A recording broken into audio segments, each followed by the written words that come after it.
साथियों, आप सभी लोगों का क्यूब क्लासेस के यूट्यूब चैनल में एक बार फिर से स्वागत है। डी एंड एफ ब्लॉक हम शुरू कर चुके हैं। क्वांटम नंबर्स की सीरीज के बाद डी एंड एफ ब्लॉक का पहला एपिसोड आप लोगों को मिल चुका है। दूसरा एपिसोड आप लोगों के लिए ये तैयार हो रहा है, तो आप सब लोग अब सेकंड एपिसोड की क्लास के लिए रेडी हैं। सारे के सारे यहाँ पे ध्यान दो। डी एंड एफ ब्लॉक में आपको मैंने डी ब्लॉक एलिमेंट्स की 3D सीरीज की कॉन्फ़िगरेशन पढ़ाई। उस कॉन्फ़िगरेशन के बेसिस पे अनपेयर्ड इलेक्ट्रॉन निकालने सिखाए और अनपेयर्ड पे ज्यादातर प्रॉपर्टीज डिपेंड करती है, मैंने आपको ये भी बताया। तो अनपेयर्ड इलेक्ट्रॉन पे पूरा तामझाम डिपेंडेंट है। अभी आप लोगों को आगे की डिटेल्स पे जाने के लिए जरा डी सबशेल को थोड़ा सा और जानने की जरूरत है।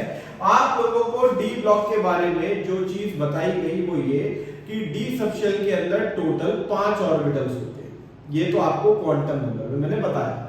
इन 5 ऑर्बिटल में एक dxy ऑर्बिटल है, एक yz ऑर्बिटल है, एक z स्क्वायर ऑर्बिटल है, एक x square minus y square orbital है और एक zx ऑर्बिटल है।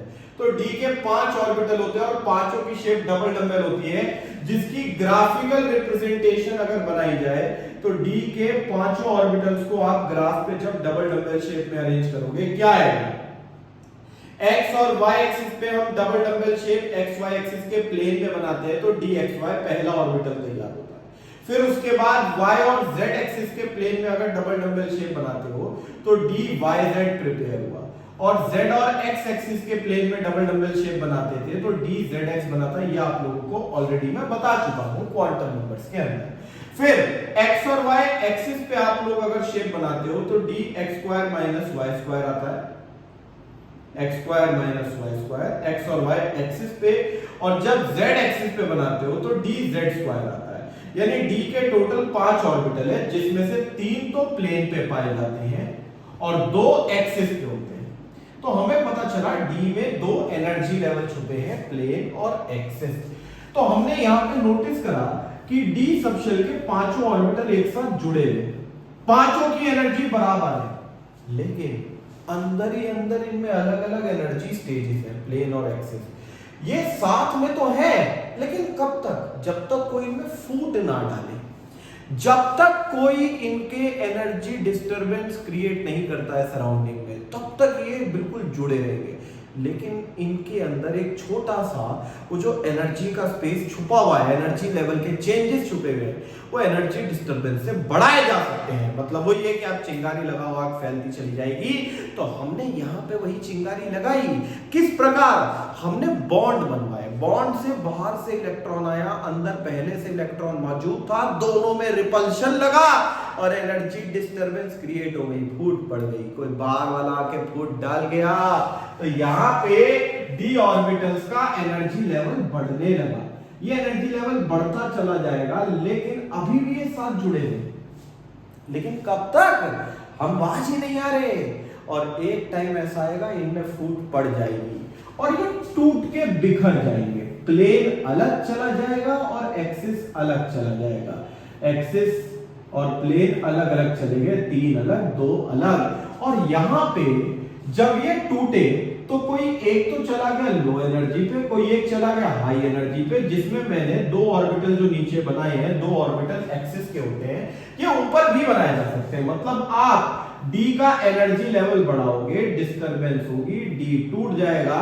तो ऐसा हो सकता है कि प्लेन एक्सिस वाले ऊपर जाए और प्लेन वाले नीचे जाए। Opposite situation is also possible. तो अब ये दोनों सिचुएशंस जो आती हैं किस चीज पे डिपेंड करती है? जब कोई कंपाउंड शेप बनाता है, कोई पर्टिकुलर हाइब्रिडाइजेशन अचीव करता है, तो उसमें इलेक्ट्रॉन्स जो बॉन्ड बना रहे होते हैं वो प्लेन और एक्सिस वाले, डिपेंड करता है इनमें से कौन बॉन्ड बनाने में सबसे ज्यादा कंट्रीब्यूटेड है। अगर प्लेन वाला बॉन्ड बनाएगा तो प्लेन वाले में एनर्जी डिस्टरबेंस ज्यादा होगी और प्लेन वाले की बनी जाएगी। यानी यहां मान लो प्लेन वालों पे रिपल्शन लग रहा था, उसका एनर्जी लेवल बढ़ रहा था, डी जुड़ा रहा तो सबकी बनी चढ़ती रही। लेकिन एक टाइम ऐसा आया कि डी स्प्लिट हो गया, प्लेन अलग और एक्सिस अलग। तो जिसपे रिपल्शन बढ़ रहा था वो टूट के हाई एनर्जी पे चला गया और दूसरा नीचे आ गया।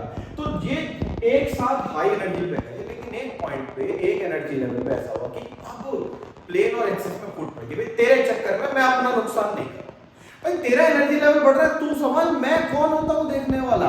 तो यहाँ पे आके इनमें फूट पड़ गई, प्लेन वाले पे रिपल्शन लग रहा था तो वो टूट के हाई एनर्जी पे चला गया, वो तो रिपेल हो ही रहा, लेकिन एक्सिस वाला लो एनर्जी पे आ गया, उस पर रिपल्शन नहीं लग रहा था तो वो टूट के लो एनर्जी लेवल पे स्टेबलाइज हो गया। यही चीज ऑपोजिट हुई, जब एक्सिस वालों पे रिपल्शन लगा तो वो ऊपर चलेगा, प्लेन वाले नीचे आ गए। और ये शेप पे डिपेंड करता है। आमतौर पे जब टेट्राहेड्रल शेप बनती है, यानी 4 बॉन्ड बनाने की प्रेफरेंस होती है, तो प्लेन वाले रिपेल होते हैं, और जब भी ऑक्टाहेड्रल शेप बनती है, 6 बॉन्ड बनते हैं, तब एक्सिस वाले रिपेल होते हैं, जिसमें टूटने के बाद ये वाले ऑर्बिटल Eg के नाम से जाने जाते हैं, ये T2G के नाम से। जो 2 एक्सिस वाले हैं वो हमेशा Eg के नाम से जाने जाएंगे, और 3 प्लेन वाले T2G के नाम से। तो d ऑर्बिटल्स में छुपे हुए एनर्जी लेवल है जो कभी भी स्प्लिट हो सकते हैं। इन एनर्जी लेवल्स पे d की 3 प्रॉपर्टी डिपेंड करती हैं: complex formation, catalytic property and coloured ions. आमतौर पे d के पास बहुत सारे अनपेयर्ड इलेक्ट्रॉन्स है, ये तो हम पहले से जानते हैं। आपने सारे अनपेयर्ड इलेक्ट्रॉन रिलीज कर दिए तो d वेरिएबल ऑक्सीडेशन स्टेट बनाएगा। मतलब अब क्रोनोलॉजी पे देखो, अनपेयर्ड इलेक्ट्रॉन थे d में, अनपेयर्ड इलेक्ट्रॉन्स को इस्तेमाल करके d ने सारे इलेक्ट्रॉन लूज करके बहुत सारी प्रकार की ऑक्सीडेशन स्टेट शो करी, variable oxidation state. Variable charges show करते हुए इसके पास काफी सारे d ऑर्बिटल खाली भी हो गए। भाई जब इसने सारे इलेक्ट्रॉन लूज कर दिए तो d खाली हो जाएगा, और उसमें आसानी से ये दूसरे के इलेक्ट्रॉन को जगह दे देगा, पूरे पूरे लोन पेयर को। वाटर का 2 इलेक्ट्रॉन का पेयर H2O में ऑक्सीजन पे इलेक्ट्रॉन पेयर यहां आके बैठ गया, मतलब ऑक्सीजन के दोनों इलेक्ट्रॉन यहां पे d के खाली ऑर्बिटल में आके बैठ गए। तो यहां जो बॉन्ड बना है उसमें ऑक्सीजन के इलेक्ट्रॉन है, कोऑर्डिनेट बॉन्ड बना है, उसमें d ब्लॉक एलिमेंट का कोई कंट्रीब्यूशन नहीं है, कोवेलेंट बॉन्ड नहीं है, लोन पेयर इलेक्ट्रॉन पेयर के दान से बना है। वाटर आके एब्सॉर्ब हो गया। जैसे आपने देखा होगा कॉपर सल्फेट .5H2O कंपाउंड, इसमें कॉपर को वाटर के ऑक्सीजन के लोन पेयर मिल जाते हैं और जुड़ जाता है, यानी ये वाटर के जो डॉट के बाद यूनिट्स लगी हुई हैं ये कोऑर्डिनेट बॉन्ड से बनी, और ऐसी यूनिट से बनने वाला कंपाउंड ही कॉम्प्लेक्स के नाम से जाना जाता है। तो डी ब्लॉक एलिमेंट्स में कॉम्प्लेक्स बनाने की प्रॉपर्टी होती है। कोई पूछता है क्यों? उनमें बहुत सारे अनपेयर्ड इलेक्ट्रॉन है, वेरिएबल ऑक्सीडेशन स्टेट शो करते हैं, वैकेंट डी है जिसमें आसानी से इलेक्ट्रॉन पेयर को जगह दे देंगे, अकोमोडेट कर लेंगे अपने ऑर्बिटल में, और कॉम्प्लेक्स तैयार हो गया। समझे? अब कलर्ड आयंस का क्या खेल है? जब कॉम्प्लेक्स बनाया तो इस बीच में डी स्प्लिट हो गया, भाई डी टूट गया 2 एनर्जी लेवल में, तो डी के अंदर अपना भी कोई इलेक्ट्रॉन अगर अनपेयर्ड बचा हुआ है तो वो इलेक्ट्रॉन एनर्जी एब्सॉर्ब करके ऊपर वाले एनर्जी लेवल पे गया, फिर वापसी आके एनर्जी रिलीज कर दी, किसी भी खाली ऑर्बिटल में चला गया, तो एनर्जी एब्सॉर्ब करके रिलीज कर दी, और रिलीज एनर्जी जिस भी कलर की वेवलेंथ की होगी, हमें कंपाउंड से वो कलर बाहर आता हुआ दिखेगा, तो अल्टीमेटली हमें कंपाउंड उस कलर का दिखेगा। इट मींस कोई पूछे कि डी ब्लॉक एलिमेंट्स के कंपाउंड कलरफुल क्यों होते हैं, तो आपका जवाब दोगे मेरे बच्चों।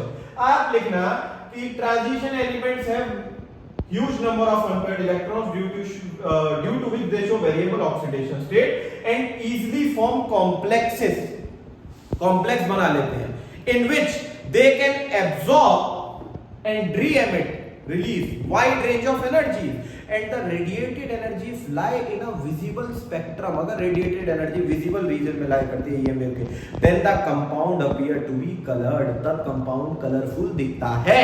अब इसके बाद कैटालिटिक प्रॉपर्टी, ये रिलीज एनर्जी, अगर आप एक रिएक्शन को दे दो तो रिएक्शन को एक्स्ट्रा एनर्जी बाहर से मिल गई, मतलब इस कंपाउंड से जो एनर्जी बाहर आ रही थी वो हमने रिएक्शन की तरफ डायरेक्ट कर दी, रिएक्शन को एनर्जी मिली, रिएक्शन स्पीड अप हो गई, रिएक्शन कैटालाइज हो गई। तो इसका मतलब डी ब्लॉक एलिमेंट्स के कंपाउंड कैटलिस्ट का भी काम करते हैं। वो जो कलर की थ्योरी है उसकी रिलीज एनर्जी की वेवलेंथ कलर बताती है, और उसी की रिलीज एनर्जी रिएक्शन को दे दो तो कैटालिटिक प्रॉपर्टी आती है। तो आप सब लोगों को तीनों ही प्रॉपर्टीज में अनपेयर्ड इलेक्ट्रॉन का योगदान मिला। तो कल भी हमने आपसे कहा था कुछ ना सूझे तो अनपेयर्ड लिख के आना, डी ब्लॉक एलिमेंट में कुछ ना कुछ तो मार्क्स मिल ही जाएंगे, अनपेयर्ड पे ही पूरा डी आधारित है। तो आगे की प्रॉपर्टीज कल की क्लास में डिस्कस करेंगे। चैनल से जुड़े रहिए अच्छे कॉन्सेप्ट के लिए, अपनी अच्छी नॉलेज के लिए। लाइक सब्सक्राइब शेयर कमेंट करिए, करवाइए, ज्यादा से ज्यादा लोगों को बताइए। Bye bye.